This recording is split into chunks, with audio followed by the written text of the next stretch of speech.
Hey, what's going on, everybody? Welcome to Sid's Little Corner of the Internet. We've got another Transformers review coming your way. This time around, we're going to be taking a look at the Transformers War for Cybertron Kingdom Core Class Soundwave. So as we always do, let's go ahead and take a look at that packaging. Bring that in for its close-up. You can see right up there at the top, you have War for Cybertron K21, and you have Soundwave ejecting laser beak. And that's some pretty good artwork right there. And then over here on the side, it's kind of obscured, but it does say Soundwave. You've got Transformers up the side, Transformers Kingdom War for Cybertron right there. You have the Transformers Authentic War for Cybertron Trilogy. On the back, you have the product shots. He converts in 8 steps. Here's all your manufacturing information and your warnings with the sad baby.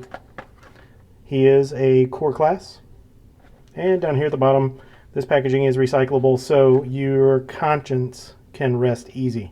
All right, so that's it for the packaging. So let's go ahead and talk about what came in that package. So the first thing that you get in that package is the little folded up sheet of warnings, conveniently folded for easy disposal.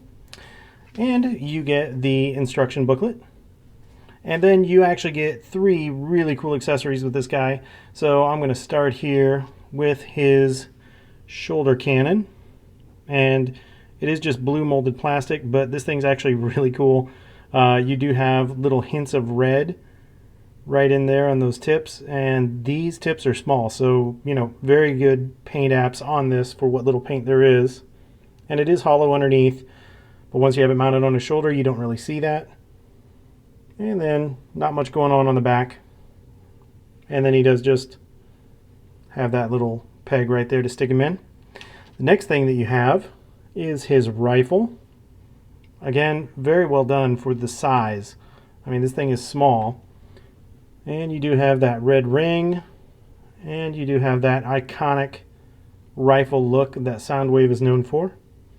Same thing here, it is hollow on the inside, but once you put it in his hand, you don't really notice. And you do have just a little bit of molded in detail right there. And not much else going on there. And now for the last accessory. This is really cool. I mean, I don't know why I get so excited about it, but I do. You do get a little non-converting laser beak, and I just think that's really cool that they included that. I mean, it's just a rectangular piece of plastic that's got some molded detail in it, but man, it's really cool. You stick that guy in his chest, and I mean, he's Soundwave, he's just tiny. So very, very cool. All right, so let's go ahead and bring Soundwave in for his close-up. We'll start up here on that head sculpt. Again, always a handsome head sculpt on Soundwave. I've always loved this look. So good job with the head sculpt there. And then you come down here to the chest. Good detail there. I mean, there is no mistaking this guy. This is G1 Soundwave through and through. Then you have, of course, the play button, fast forward, rewind, stop, and record. And then you have, I think the legs could have done with just a little bit more detail on the front, but, he is a core class, so I guess you don't get everything you want. All right, and then here on the side, you do get some detail there. And let's lift that arm up out of the way so you can see up under there. And then on the arms themselves, you do get some all right amount of molded in detail. I mean, you can see by the ball joint there the size that we're working with here. This guy's just a couple of inches tall, so you try to pack in as much as you can. And then right there, you got a little bit of detail on those arms. And then let's turn him around to the back, and I'm really impressed with what they've done with the back here. This is really cool. So good molded in detail on the back. Yeah, he does have a hollow head, but it is what it is. And he does have some hollow places here. Now, this is where the fists fold in, so not much you can do about it there. So for the most part, he doesn't have a lot of hollow areas. It just happens to be the back of his head and down there where his head tucks in for transformation and behind those feet. But, I mean, really, it's a core class. I'm not complaining. So, yeah, overall, I would say from a detail standpoint, this guy looks pretty good. So now what we'll do is we'll go ahead and we'll get into the articulation, and you can see what you can do with this guy as far as poses go. And of course, what we'll do for articulation, we'll start where we always do, up here at the head. So you don't get any side to side. This isn't on a ball joint. This is on just like some type of a really small peg. So you're not going to get a lot of movement here. You didn't get anything down. You do get up, pretty much as up as you want to get, but you want to be careful because once you tuck this head in, at least for me, I have to use a tool to get that back out just because I can't get enough to grab him. So I'm not going to bring that head all the way down, but you do get pretty good range of motion there. And here at the shoulder, you can come up that far with the shoulder before you start running into some geometry there. You do get a butterfly movement. Now it's for transformation, but why not take advantage of it? I mean, it helps with the posing for sure. And then you can go all the way around. Now this ball joint, I don't want to loosen it up, but this ball joint's really tight on mine, so not complaining. But yeah, you can go all the way around with those shoulders. Down here at the elbow, you get just under a 90-degree bend. And because that's on a ball joint, that couples with your bicep rotation, you can take that all the way around as well. And then you have at the fists, you don't get anything side to side or rotation. You just get a little bit of up and down due to the transformation on this guy. And nothing at the waist, unfortunately, but he is a core class, so dealing with what I am.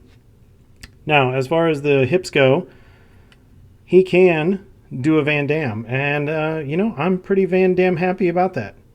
I think that's great for a little core class guy. Now, as far as kicking forward and back, this little flap right here where his play buttons are at, you can actually move that out of the way, and you can get a pretty good forward kick. Unfortunately, because of this butt flap back here, you don't get much going backwards. So you'll have to work around that as far as posing goes. You do get thigh rotation, and at the knees you get right at a 90. And then for the feet, you get that far forward and pretty much as far back as you want to go. This is again due to the transformation. And they are on a ball joint, so you would think that you would be able to get a little bit of side to side, but no, there's nothing there. He just runs into this geometry on the sides of his legs. So unfortunately, you don't get any ankle tilt on this guy. You just get forward and back. So what we'll do now, I'll get him straightened up and have him stand for us. And fix that foot. There we go. All right, so now what we'll do is we'll bring in the accessories and take a look at all of those. So the first accessory we'll bring in, we'll start with his shoulder cannon. That's always a good place to start with Soundwave. So let's lift his head up. And it's as simple as you think it might be. You just put the post in the hole and bam, there you've got Soundwave with his shoulder mounted missile launcher on, and I think that looks great. So let's go ahead and grab the next accessory. We'll go ahead and do his rifle. So let's go ahead and plug that in. And oh yeah, we are starting to get a nice iconic Soundwave look right there. All right, and the last one. Oh, stand for me, buddy. You can do it. All right, now that we've got him standing, we'll bring in that last accessory, which is the Laserbeak cassette. And oh man, I wish his little button worked, but it doesn't. So you're just gonna have to use your fingernail and get in there and open that up. And then you can just take that cassette, drop it in, and close that up. And I know it's a little hard to see because of that dark tinted plastic right there, but man, that just looks great. This is a cool little core class dude. I really like this guy. Even with his limited articulation, this dude is fun. All right, so what we'll do now is we'll go ahead and we will get him transformed into his cassette player mode so you can see how he looks, and then we'll bring in some alt mode comparisons after that. All right? All right, so the first thing that we want to do is just kind of undo the things we just did. We'll take those accessories off. We can leave Laserbeak in, that's completely fine. Take that cannon out and take his rifle out. And then you can just take these hands, fold those hands in, and then you can bring those arms back and just let them rest back here. This is going to look really, really similar to almost every other Soundwave out there, or at least the cassette player Soundwaves. And then you just take his little head, turn that head around 180, drop that in to that hole, keeping in mind that once you do that, it's really helpful to have some kind of a tool to get that head back out when you're ready to transform him back to his bot mode. And then for the legs, what you can do is just take these feet, tilt them up like that, and then turn these legs outward, and then bring them up typical Soundwave style, and give them a squeeze. You've got a tab here and a slot there. So you give those a squeeze, and then you pretty much have Soundwave done. Now you do have the two accessories, so what you can do with those, for those of you who have the Masterpiece Soundwave or the Earthrise Soundwave, you've seen this before, where you just take these, plug them into those ports, and then you have what look to be a couple of batteries supporting Soundwave. Plug them in, straighten those arms out. And there you have Soundwave in his core class cassette player mode. And I think that looks really cool. I just love it. I'm a fan of Soundwaves anyway. So, you know, this just right up my alley. So it looks great. So what we'll do now is we'll get the camera readjusted, and I will bring in some alt mode comparisons so you can see how he stacks up against some of the other figures. All right, guys, so for our first comparison, we have the core class Soundwave next to the core class Starscream, who is still my favorite core class figure. Soundwave's coming in a real close second, though, and he's starting to grow on me. Next up, we have core class Megatron. Next up, we have my original G1 Soundwave. And, I mean, come on. This is really cool to see just what they've done here with this core class figure. I mean, from the front, yeah, things kind of fall apart in the back. But from the front, these guys look fantastic. What a great homage to the G1 figure. Next up, we have the Transformers War for Cybertron Earthrise Soundwave. And yeah, that just looks like father-son time right there. I mean, that just, what a great job. Can't say enough. I know I'm gushing a little bit. Apologies. And the last comparison that we have for the Soundwave figures, this is my MP13 Masterpiece Soundwave, the knockoff version, but it's the exact same thing as the actual Masterpiece version. And again, you can see just how much detail went into the core class sitting next to this Masterpiece class. Just great job on that.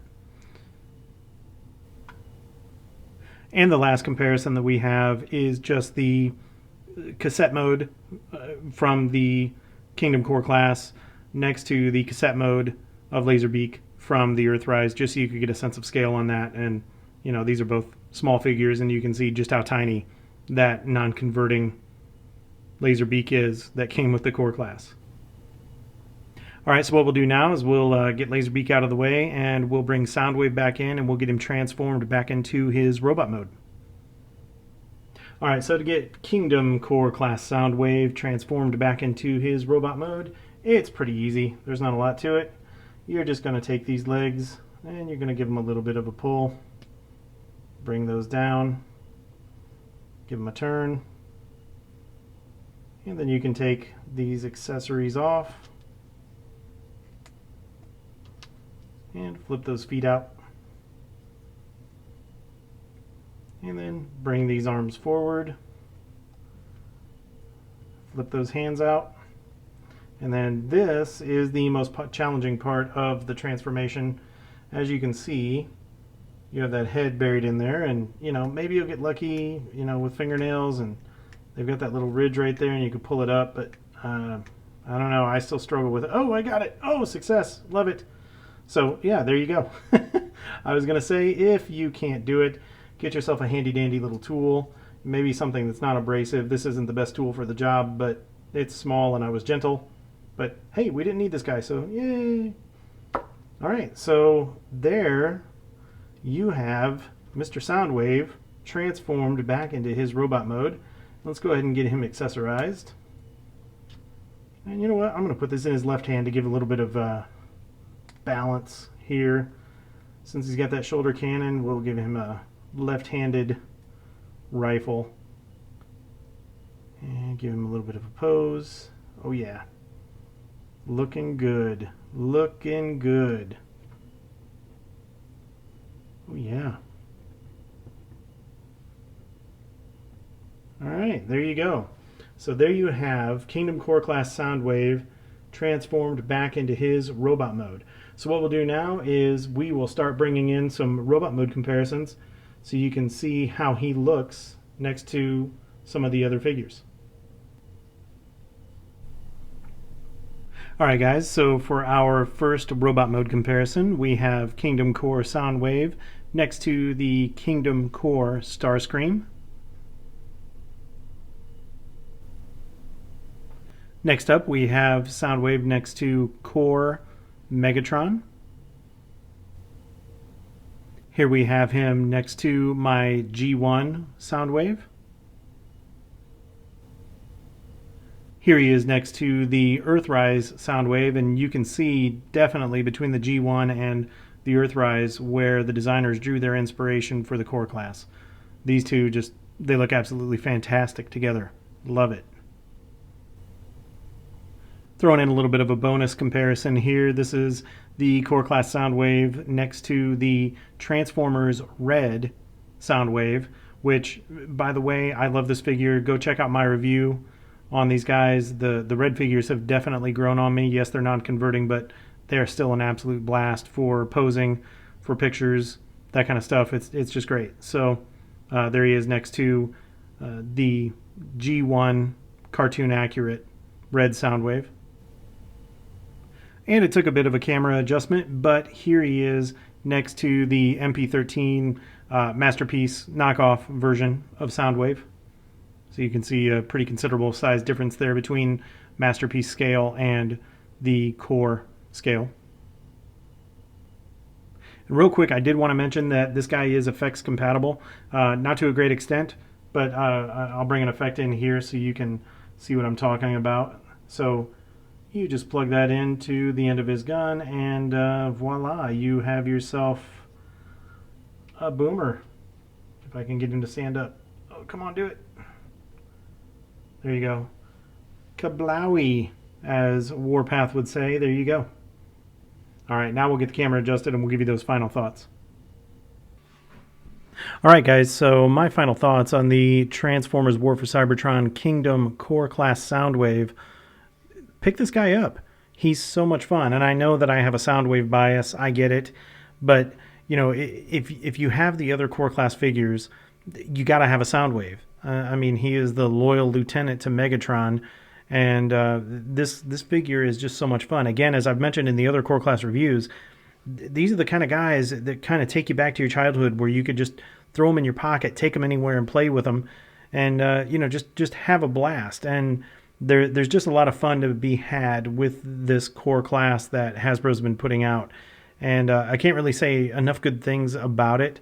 The price is right. I mean, this is $10 US, and you get 3 really cool accessories with this guy. You get that iconic Soundwave look. His alt mode, I mean, my gosh, it's Soundwave through and through. There's no doubt. And in robot mode, he is the iconic Soundwave robot that we know. Now, the downside, he does have limited articulation, particularly when you try to push those legs backwards to get into some type of an action pose. He does have a few hollow areas, and that head is kind of difficult to get out, once you tuck it away. And, because of his limited articulation, in kicking the legs back and in the feet with the lack of ankle tilt. He can be a bit of a pain in posing, but none of that takes away from the fun of this figure and just having him on the shelf. I mean, he's a little guy, but he has a great shelf presence. So I do highly recommend this figure, particularly if you have the other core class figures. This is just a must-have as far as that goes. So if you see him, pick him up. And yeah, I mean, that's going to wrap it up for the review. I don't know anything else to say about this guy. Just grab him if you can see him. And, you know, I'll end by saying, like I always do, thanks for watching, guys. And if you haven't already done so, be sure to hit that like button, subscribe to the channel, because we're going to be bringing a lot of really cool content to you. We have no plans to stop or to slow down, so we're just going to keep on going with this. And leave us a comment. Let us know what you want to see. Let us know what you think we could be doing better. We do take in all the comments, and we try to improve the channel based on any information that we get. So let us know. And guys, that's it. I mean, like I said, thanks for watching. Thanks for helping the channel grow. And we'll see you next time around. Take care.